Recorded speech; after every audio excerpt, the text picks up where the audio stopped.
అమెరికాలోకి అక్రమంగా drugs రావడంపై president Trump మొదటి నుంచి ఆగ్రహంతో ఉన్నారు. ఈ క్రమంలోనే కరేబియన్ సముద్రంలో మాదక ద్రవ్యాల అక్రమ రవాణా పడవలపై ఇటీవలే అమెరికా సైన్యం పలుమార్లు దాడులు చేసింది. ఈ నేపథ్యంలో ట్రంప్ కీలక విషయం బయటపెట్టారు.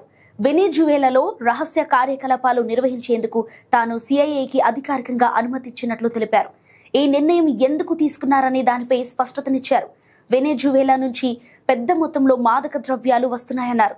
సముద్రం ద్వారా వస్తున్న వాటిని అడ్డుకోవటంతో పాటు ఆ దేశ ప్రజలు ఇక్కడ నేరాలకు పాల్పడి యుఎస్ జైళ్లలో ఉంటున్నారంటున్నారు. ఈ క్రమంలో వారు మరిన్ని దాడులకు ప్రణాళికలు చేస్తున్నట్లు తెలిపారు.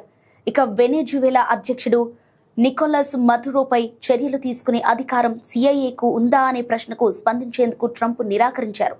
ట్రంప్ ప్రకటనకు ముందే ది న్యూయార్క్ టైమ్స్ ఈ విషయాన్ని వెల్లడించింది. ట్రంప్ చర్యలను డెమోక్రటిక్ సెనేటర్ జీన్ షాహిన్ తప్పుపట్టారు.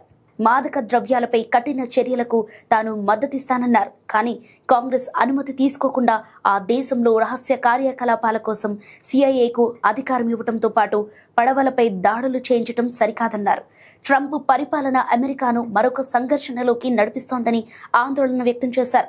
వెనెజువేలా ముఠాల నుంచి మాదక ద్రవ్యాలు అమెరికాను ముంచెత్తుతున్నాయని ట్రంప్ మొదటి నుంచి చెబుతున్నారు.